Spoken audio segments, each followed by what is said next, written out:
want from me? I'm just blood and flesh and bones. I'm not an answer.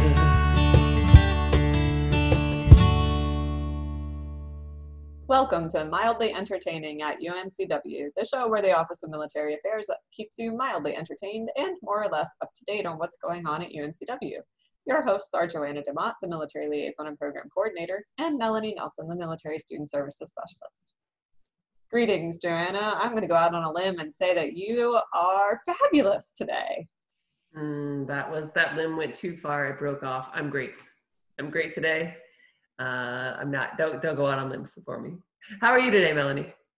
I mean, I'm not fabulous either, but I'm fine. I'm okay. It's all good here. I was hoping to maybe, send you. Never mind. Anyway, we have to. I'm going to have to share with you what the acronym for FINE is in another venue, as it includes some 4-letter words, which our guest today has promised she will not say any of.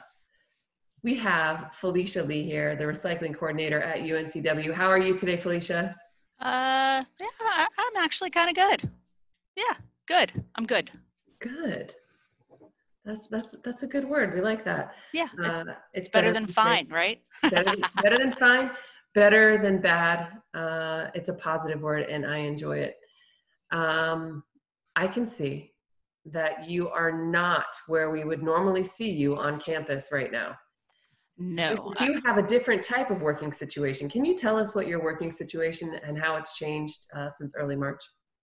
So currently, I'm back at home full-time teleworking now, but for the last 2 months, I have been splitting my time between going on campus for a few hours and then coming back home and finishing out the rest of the day at home. So it's been a bit of a challenge to try and keep recycling up in the days of COVID. I can only imagine. There's so many things that I'm going to ask you, but as our format allows, lots of stuff to get in with you, to talk to you about at the end of the episode. Right now, I'm going to turn you over to Melanie. She has a very serious question for you. I do, but first I want to acknowledge something. If you were one of the people who still had to go on campus, at least part-time, then were you considered a CDME, which is my favorite new acronym, a communicable disease mandatory employee? That is correct. I am an official CDME, which is a very weird thing to me. Yes, I am. I don't know if I am anymore. I wonder if they removed it. No, surely not. Have I been demoted? Is it a demotion if you don't have to show up during the plague? I don't know. Nobody knows. Well, that whole essential part, it makes you think you're really, really important. Sure. I mean, I think you're important. I appreciate you. However, so what the acronym that I think is going to come down the pipe next is going to be ZAME. Zombie Apocalypse Mandatory Employee. I'll not volunteer for those times, I don't think. No, probably not. I don't know when I became so obsessed with the concept of the zombie apocalypse. That might be a topic for another podcast. Definitely, we could get into a lot of things about that one for sure. We could. All right. So I'm getting back on the rails now. I'm really excited to have an actual CDME on our podcast. It's like we've got a mini celebrity here. It's very exciting times for me today. So what are you snacking on these days? Snacks. I snack a lot. Snacks. Well, I have a sweet tooth, so I'm a large fan of candy. I'm definitely a gummy type person. On occasion, I enjoy a chocolate, but those are few and far between times. Freezy Pops are probably one of my favorite things. And then sometimes I switch over and do some salt. Currently, it's a Cajun trail mix with these really awesome candy-coated nuts on the inside to kind of offset the heat. But yeah, I kind of eat like hobbits do. There's breakfast and second breakfast and 11sies, supper, dinner, tea, that not in that order specifically. So, but yeah, as often as I can eat, I do. Excellent. Yes, we're big fans of Hobbit style eating around here, so you're in good company. And I like how you have classified your main diet of gummies. Are you a sour gummy person or a classic flavors? Classic flavors. Right now, I have some Swedish fish. Oh, excuse me, Swedish fish. I call them Swedish fish. I don't know why. Swedish fish, and they're sour, but not. They're like the Sour Kids watermelons. So on the outside, you get a dusting of the sour, but for the most part, it's a sweet, very watermelon-y kind of enjoyable chew. So you don't get all the sour, which I appreciate. I am definitely not a sour person. That doesn't surprise me, given your personality. You're very upbeat generally, very sweet. Yeah. Well, so yeah, it sounds like you've got lots of food groups represented there. You've got your salty side, you've got your bitter side with the chocolate on occasion, and then mostly sweet, a little bit of sour. Sounds like we're covering the whole palette. So yeah, I'm equal opportunity snacker, for sure.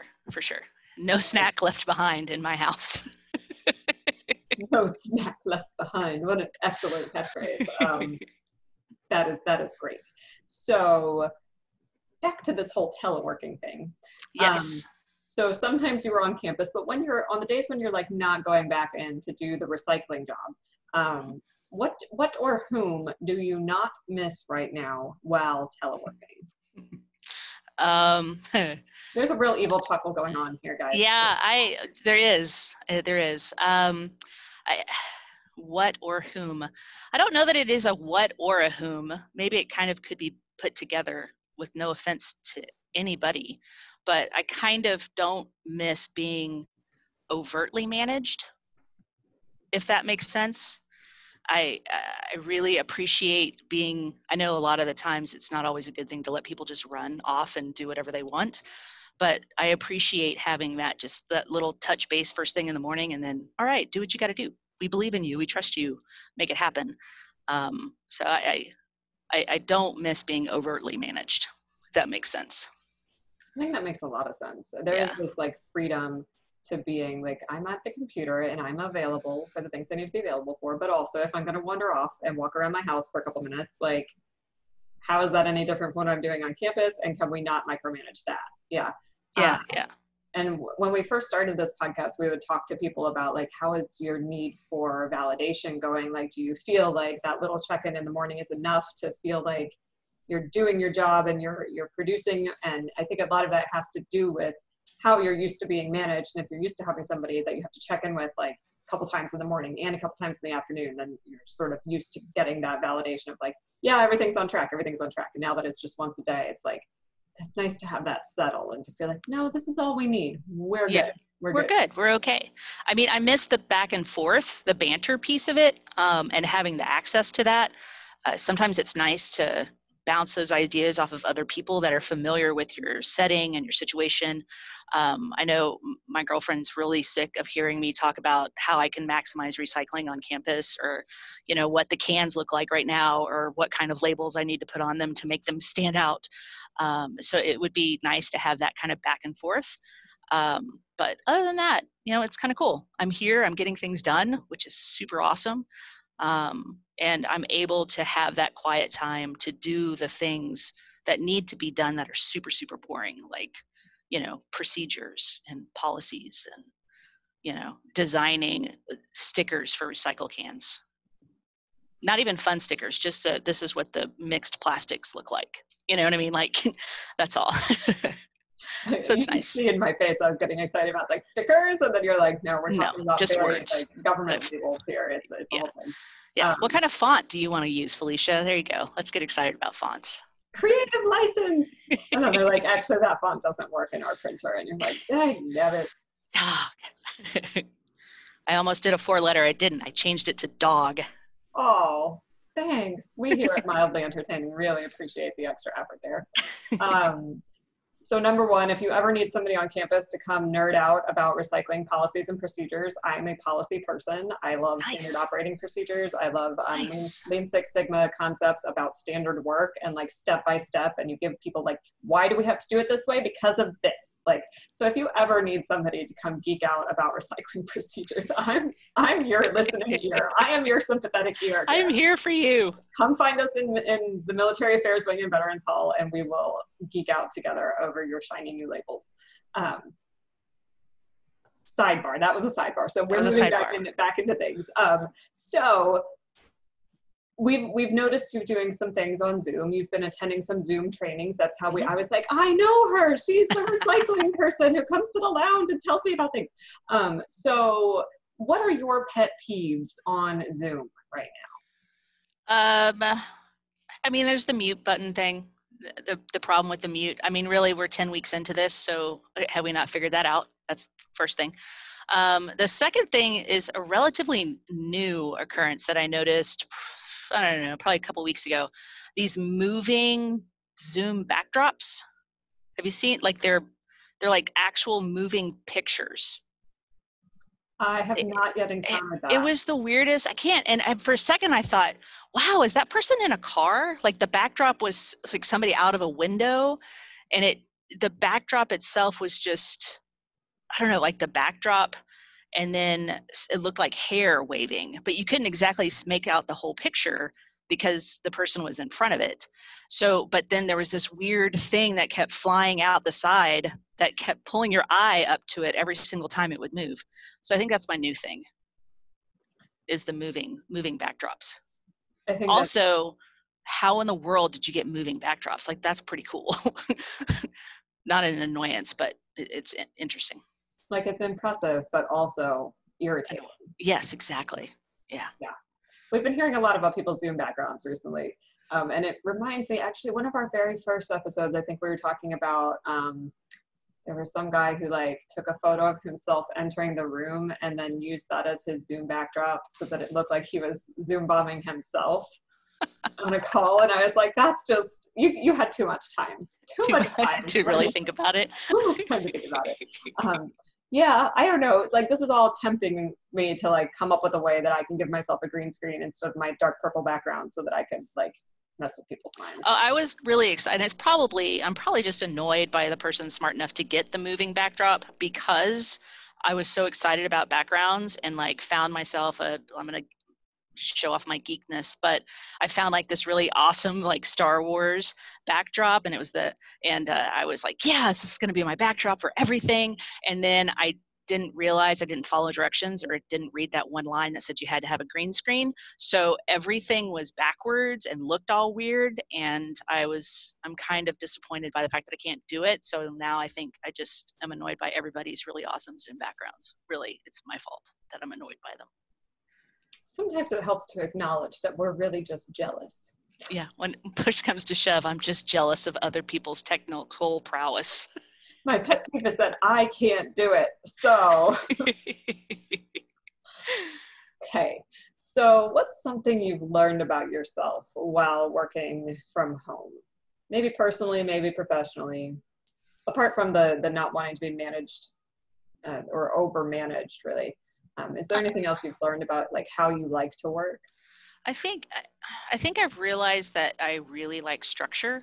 I used to think that I was like, oh, I'm a free spirit, I can go in with the flow, but I think I like the structure of opening my desktop at 7:30 and with my light and my coffee and going through and checking my emails, and everything has a place, and every procedure, has steps 1, 2, and 3 that we have to check off. And I used to want to not be like that, but I think I've found over the last couple of months that it's helped me kind of reel in and accomplish things that I wouldn't necessarily do when I'm distracted by other things, if that makes sense. If I don't follow the steps, if I don't have the structure and it's all willy-nilly, then I don't seem to get as much accomplished as I would do if I sat down and went through everything step by step. I think that makes a lot of sense, because you kind of present as like a free spirit, right? Like you come in and you're very like chill surfer person, and I'm like, okay, that's fun to have in the military resource lounge. And then now that you've been at home, you're like, actually, no, I like the routine. I like knowing how my day is going to unfold and like knowing what I can accomplish within that structure. I think that's true for a lot of people who are like a lot of our college students too come in, they're like, oh, this is going to be great. Like nobody's around telling me what to do anymore for our military students. And then they're like, actually, I don't feel like I'm doing anything. Yeah, it helps. No way, there's no metric. There's nothing that's going to tell me that I accomplished what I needed to. Yeah. I was not active military, but I am a military brat. So for 18 years of my life, there was always some sort of structure. And I used to fight back on that so much. But I think I've finally gotten to the point where I can understand how that's beneficial, and how it's helpful to keep me focused. So, I mean, I don't know, it was before the days of being diagnosed with, like, ADHD and all those other things. And maybe that was just the way that my dad helped me be productive, was to instill those things that he learned in the military, into me, to help me be productive. And I think that it's definitely helped. It's a lot. Like those days that I'm like, oh, I don't care. I could go in whenever. I can work whenever. Like at the end of my 9-hour day, I'm sitting there like, what the heck did I even do today? Did I do anything? And I might have all these little half projects floating around. And then I have to write it on a new list to the new page. And it's like I keep writing the same thing over and over again because I think that I can just go with the flow. And it's just really not the way that I've been built.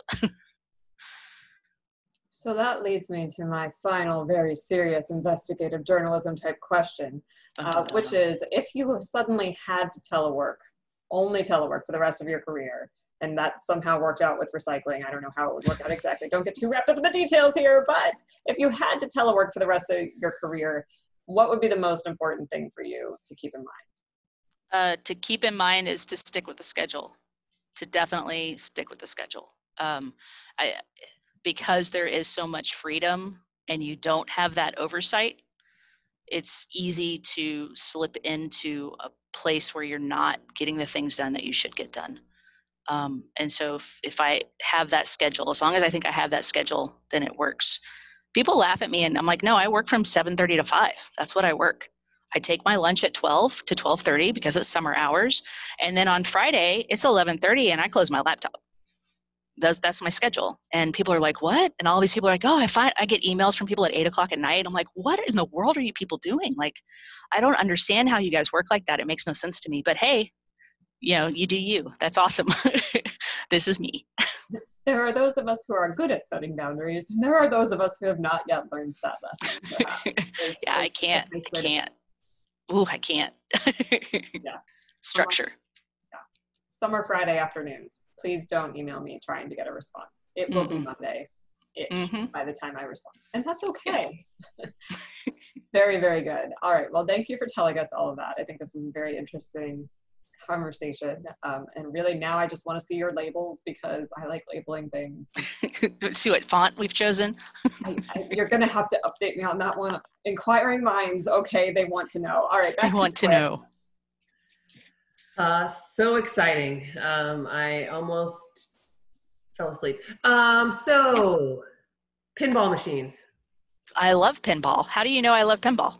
Tell me about them. About pinball machines? They're the most amazing thing ever. How do you know I like pinball? That's really creepy. Are you stalking me on Facebook? I'm absolutely stalking you. No, maybe Melody may have had a conversation. I'm not stalking you. And for our listeners, Melanie and I take a very relaxed approach to our so-called script, and some questions I write, some questions she writes. This was one she wrote.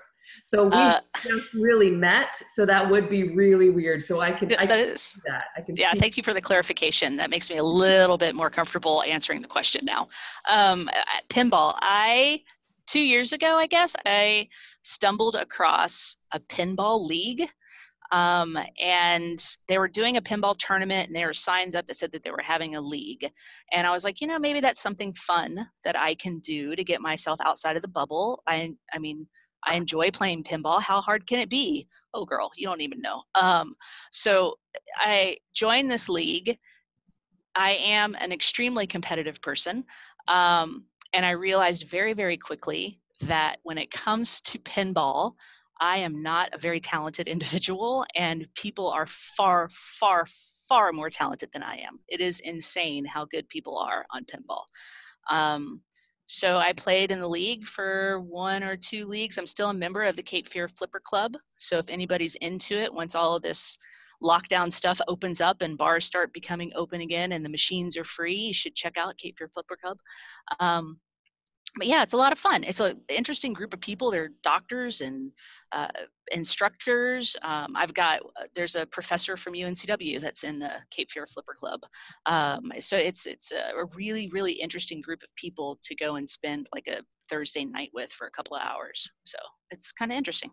That's really cool. The Cape, it's Cape Fear Flipper Club.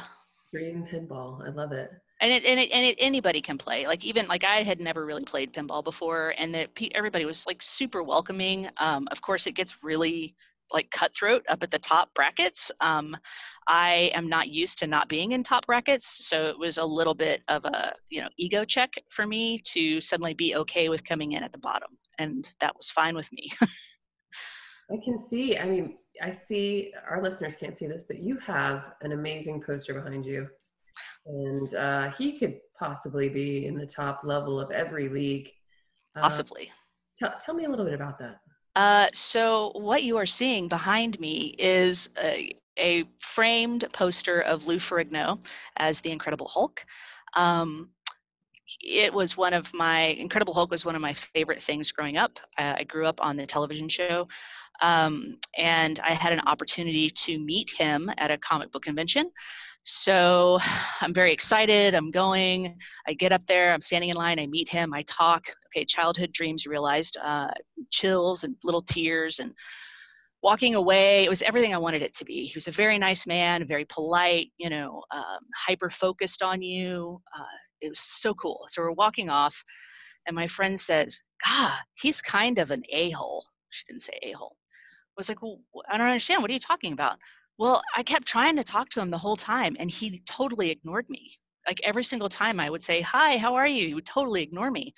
And I was like, "You realize he's deaf, right?" "What?" He's deaf. He reads lips. So he was making eye contact with me and reading my lips, and that was how we were having our conversation. But he's deaf. He's not an a-hole. He just didn't hear you. Oh my God, I feel so bad. I totally thought Lou Ferrigno was an a-hole. Yeah, that's the joke. It's not a joke really. It's a story. It's a true story.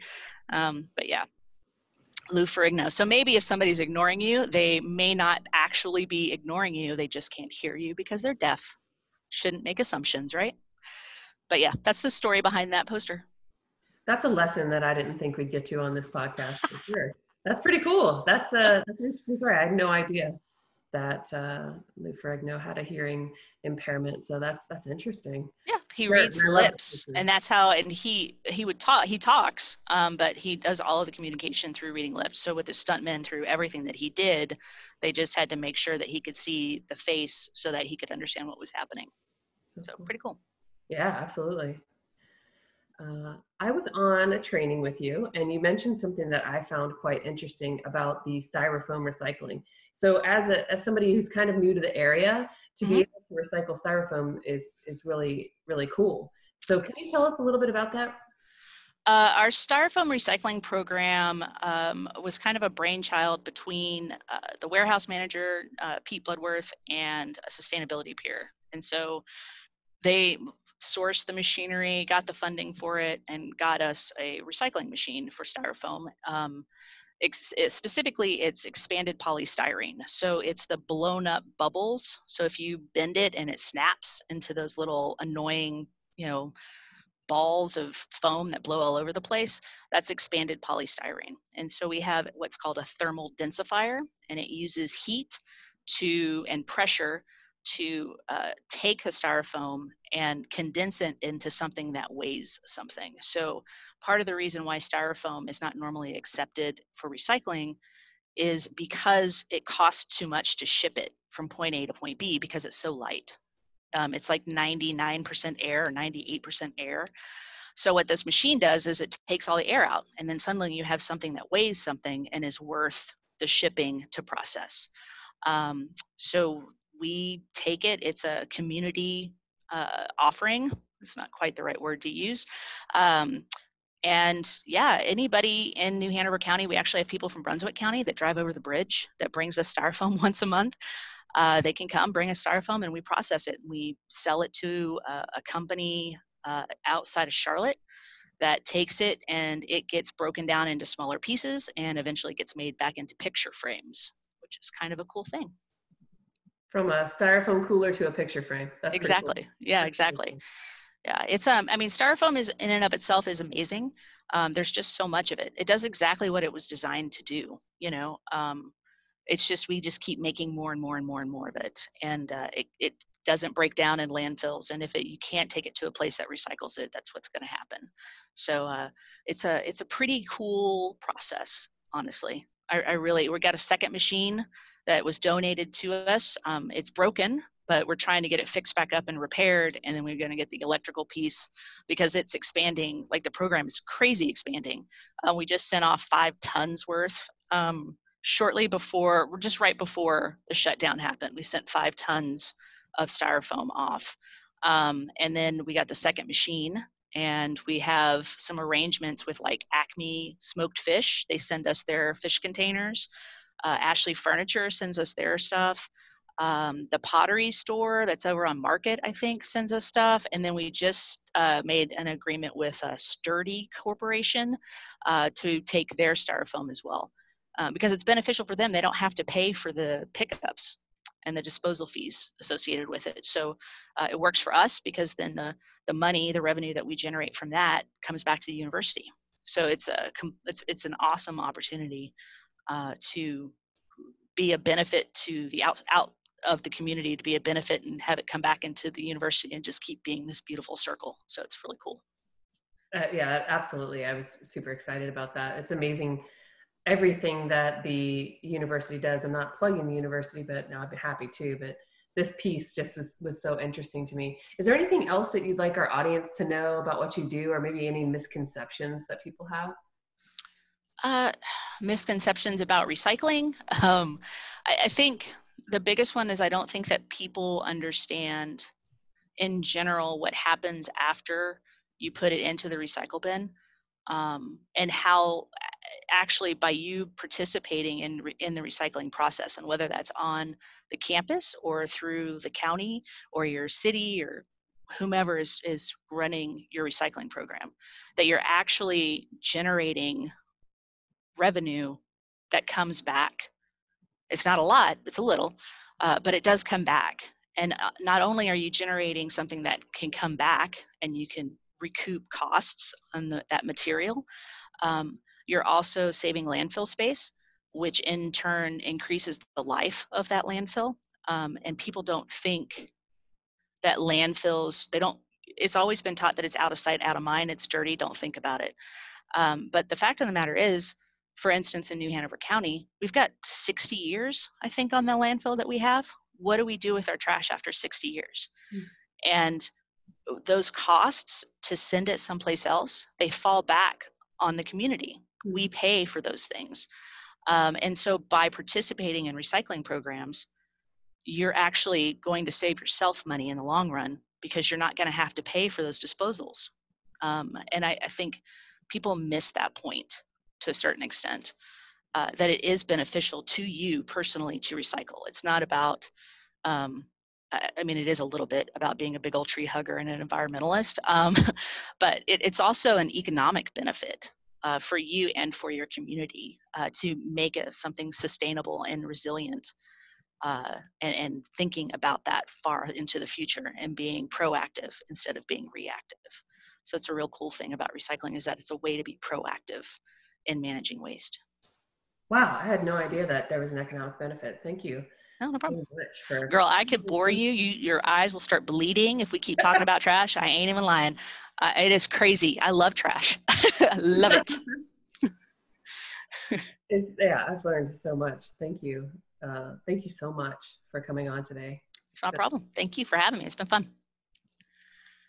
Well, I, for one, am delighted to learn about all the nerdy things about recycling, because I love thinking about, I mean, all those words you just used, proactive and resilience and sustainability, and how it's not just about sustaining the earth, but also about sustaining our personal financial systems and all of this. That is a really beautiful kind of like a reframing of the recycling triangle arrows, right? Like it's not just that one loop, but it feeds into other loops as well.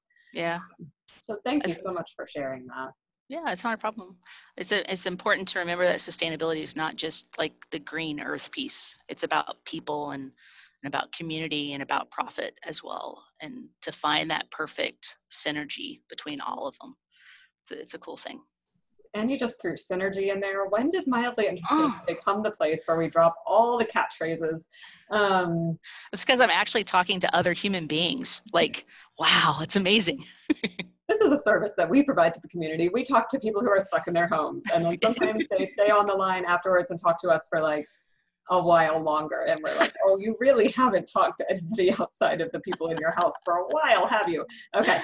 And then the other thing is, I'm not stalking you. You and I had a conversation about pinball tournaments at one point. And I have a really good memory, and I'm just going to own that right now. That is one of my strengths. I have a really strong memory. I remember weird stuff about lots and lots of people and lots of things and ideas. It's kind of embarrassing sometimes, but I'm just owning it. So yeah, I'm glad that you told us more about the Flipper Club. Cape Fear Flipper Club. Fabulous name. Make it happen. And I think that's about all the awesomeness that we can take for one day on the Mildly Entertaining podcast. This has been an episode of Mildly Entertaining, and we will see you on the internet. Thank you for listening to Mildly Entertaining. Our intro music comes from the band Blue Turnip and their song, What Do You Want From Me? You can find their EP, Songs from the Root Cellar, on Bandcamp, iTunes, Amazon, and Spotify. For more information, you can go to blueturnipmusic.com.